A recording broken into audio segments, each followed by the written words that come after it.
Hey there, friends. This is Bill MacDonald, the writing doctor. I want you to pay close attention to how many fingers that I need to make a W. 3. If you can get your kids to pay attention to that third section, the right section, they'll remember that the section 0 up on top is where the word expository or persuasive is going to be. The section 1 will be the read section. Section 2 is the think. Section 3 is the read. And section 4 is how to get a 4 in 4th grade. And the last section is how to keep the 4. Basically, the conventions that you do at the end, the ending, the conclusion, and fixing the content. So this video is going to be on how to not get a 0, part 2, and we'll call it gone in 600 seconds.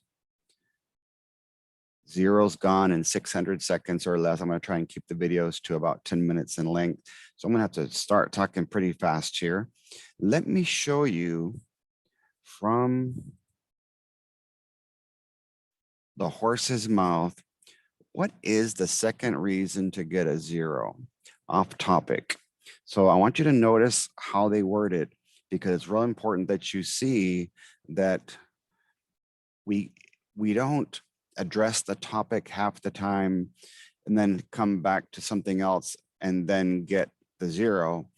It's either they never got to the topic at all, or they barely stayed there for a sentence or two before they whiplashed the reader into something else. And so if you think of a car going steadily, what you might do is if the student suddenly abruptly shifts topic, we can call it whiplashing the reader.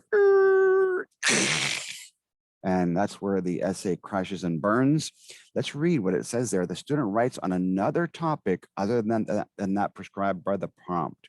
So if I said, tell me your favorite place to eat seafood.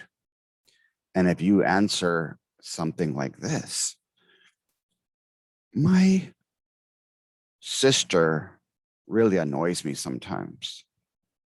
And if you spend your whole time talking about your sister, and they said, where's a place? They didn't ask about a who, they asked about a place. And so in 4th grade, the topics are always one of the 5 W's. Who is a person you'd like to meet? When is your favorite time of year? Where is your favorite place? What is one reason you like 4th grade? What is one thing that's difficult? Since difficult was the only one so far that's been negative, teach your kids to do an up arrow for positive and a down arrow for negative. That way they're not writing off topic. Another one, I'm going to make a why. Write about one reason why you like 4th grade. So the why was the idea, not the reason, because you can say, oh, one reason I like 4th grade is because of the library. And then you can spend 1, 2, or 3 reasons explaining why you like the library. It's just that the first sentence needs to be the W. If I go like this, you see a W, an O, and a W. Write one W. And so we've got to figure out which W it is to make sure. So in some of these responses, the writer pays brief attention to the specified topic before shifting to another topic. So if I suddenly talk about the favorite place to eat seafood, I really love to go to Red Lobster to eat seafood. They have great shrimp. And the rest of my essay is about something else other than Red Lobster, the idea about the topic, or the shrimp, the reason why I like Red Lobster, and the examples of shrimp that they sell there and the way that I explain it. Then 1 or 2 sentences sometimes can get your kids a 0 because of that brief attention to the prompt. In other responses, the writer writes on an entirely different topic, making no mention of the specified topic. So it pretty much is like the first one. You read about something completely different. So if you think of the topic as the red light, then right below that is an idea that we'll call the yellow light. And so caution, make sure that your idea responds to the topic that's in the third section, the right section. So I want you to see something that I've done, and a lot of you saw it the other day. I came up with a quick check scoring guide for expository and persuasive. And if you'll notice, it comes in rows of 5 so that you can score 5 essays on the same page. And we're going to go over all these ways to get a 0, but I wanted to show you really quickly how to break down the different ways that students can score. If you say that an essay is unscorable, 2 of you have to agree that that essay is unscorable. It can't get a 0 and a 1. It has to be a 1-1 or a 0-0. So the low papers are the 1-2 papers. The medium papers, and if you would be checking off the lists in there. If it's a medium quality paper, you'd be putting a lot of checks in the 2-3 section. The high quality papers are the 3-4 papers, where most of your checks would come from that section. And the elite papers, the ones where only 1 to 3% of the kids in Texas get those, it would be a 4. And then if I flip it over really quickly, you can see that there's room for 2 different graders to give feedback. But what you could do is I could say, I'm going to put E right here for editing, where in this section, you only give feedback on conventions. And we can put an R right here, where we only give feedback on organization and development. You can talk to the student about the editing that needs to be done, fixing the conventions, and the revising, organization development, fixing the content. So this paper, this reason for getting a 0, as you can see here, there's 5 essays that can be scored on this page. And so I want to show you using my computer, because a lot of you have the digital copy of the binder, and it's kind of expensive to print it out. So if you go to page, as you can see right here, I'm going to annotate for you so you can see everything that I'm talking about. If you go to page 504 in the binder, you'll find that quick check scoring guide. And so yesterday we saw what happens if the paper is blank, if it's empty, if there's nothing on the paper, and you put a check mark. If you even have 1 check mark here, you pretty much have to give the kids a 0. You can't have more than 1 check mark. But what we're going to talk about today is if we decide we circle this as completely off topic, or it only got to the topic for maybe 1 or 2 sentences at the most, like we saw in the explanation from TEA. So we would place a little X there, and we would probably type out the name of the student. Sometimes the reason that kids don't try or don't want to participate is they don't want to be embarrassed. And so instead of putting their name, you can put a code, or you can put a number. My favorite number is number 23 from Michael Jordan. So I would put that number. So think about that as a possible. So when you zoom in, you can see all the other reasons for getting a 0 that we'll get to eventually. But today will be just on how to make sure that we're not off topic.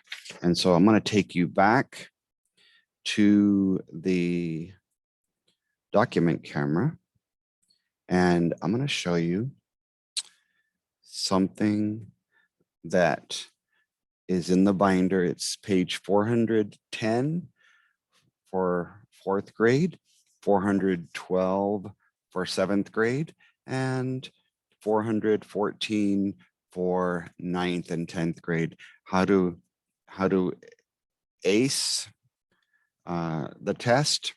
The 7th grade says how to ace, because the A is going to be, what's my attention getter?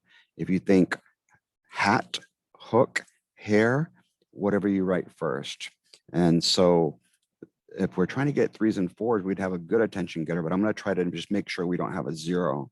So the structure I'm going to show you on this for 4th grade this evening, and I'll do 7th, 9th, and 10th tomorrow. I want you to be able to see a way to structure so that we can make sure that we have A, not an attention getter, but we're just going to make sure we are already getting on the topic. I'm going to show you what it is in a second. C, the central idea statement, and E, what example could you use? And so if you have that, let me show you what I came up with, because I went ahead and I'm going to skip right down to the A, number 2. So it would be in the 3rd section, the right section, write 1W, write 1W, write about one celebration that you enjoy.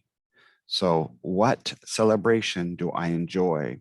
Explain why you like it so much. All right.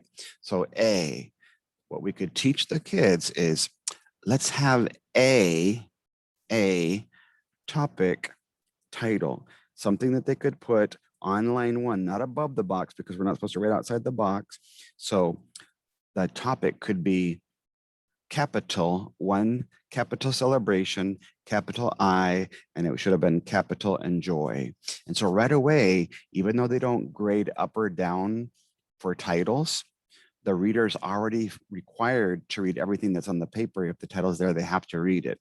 So the student's already addressing the topic, the prompt, by using it as a title.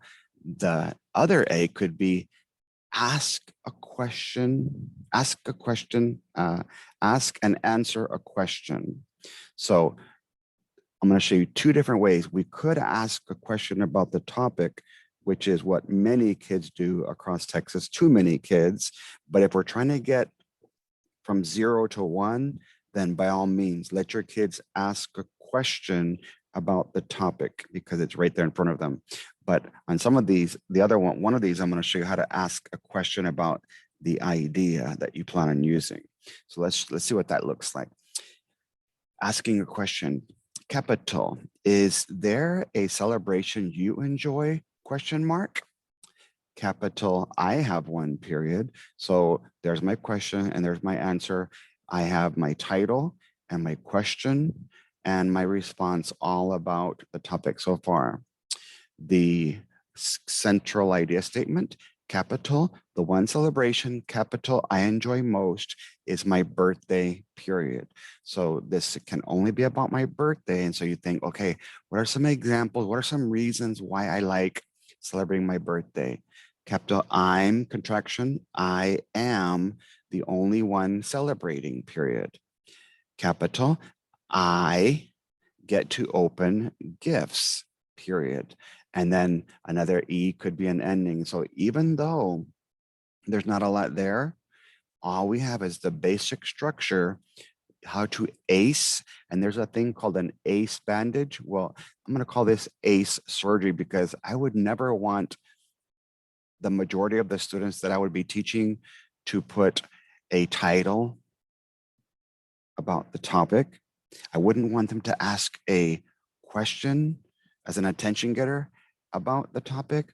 But if we're having kids that are 9 years old on a 4 or 5 year old ability level, then we have to teach them a structure that's going to be able to help them at least get from zero land or la la land to one land. So let me show you the other one and then we'll call it a day.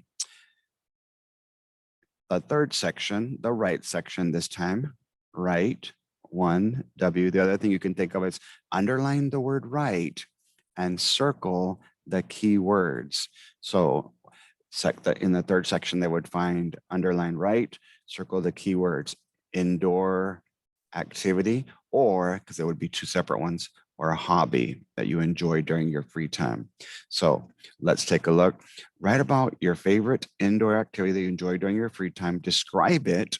So since that's part of the prompt, it might be nice to describe the activity a little bit. What do you do with, how does it work? Where do you play it? When do you play it? Who do you play it with? Explain why you love it so much, okay? So our surgery, ACE, is a topic, title, capital, my capital favorite, capital indoor, capital activity, because when we're putting our title, we want to make sure we put capitals. And so many of your students are going to make little mistakes like that. So I wanted to show you that we could remind them, if you're going to put those words as your title, then they need to be capitalized. And so when they switch from the prompt sentence to the title, remind them that all the important words need to be capitalized. So the other A is ask and answer a question. And this time we're going to ask a question about the idea. Capital, do you like playing board games? Question mark. I do. And so board games keep me from getting bored. So that's going to be my favorite. I'm going to ask them a question about the idea that I'm going to use. And here comes the idea. My central idea, 911 read, my favorite idea, indoor activity is playing Monopoly, period. Okay. What are some examples or some reasons that so I can basically show the reader, hey, I'm staying on the topic from my title, my question, my answer, my idea, and even with my example. Capital, it is fun to get rich, period. Capital, I can own property, period, at least pretend. And then of course, we want to remind them, if you want to do the next level, if you want to take them to land, have them explain getting rich or getting properties a little bit. If they're not ready for that, then this is enough structure usually to at least get a 1 if your goal is to move a student from a 0 to a 1. And you could tell them also that the word ending also starts with an E. So there you have the basic structure for 4th grade. Tomorrow I'll do 7th, 9th, and 10th. And you'll see the ACE again for 7th grade. We'll see 8, ATE, for your 9th graders for the thesis, and APE for the 10th grade, the position. So if you're a secondary teacher, be watching for that tomorrow. Be sure to let me know if you have any questions. I'd be happy to answer them through email, writing_doctor spelled out @yahoo.com. I'll go ahead and put a link to the binder. There's going to be so many activities I'm going to be doing. There's hundreds of products you can buy in my Teachers Pay teachers page, but it would cost you hundreds of dollars. And so if you buy everything in my Teachers Pay teachers page, it's only $15 on my website right now as a digital copy. So I'm just trying to save you a lot of money. If you don't have it yet, it's going to make a huge impact, because we'll also be talking about editing, revising, and as soon as the writing test is over, I'm going to spend the rest of the month of April talking about reading, and I'm going to talk about math because I'm also a math minor. God bless you guys and have a wonderful day.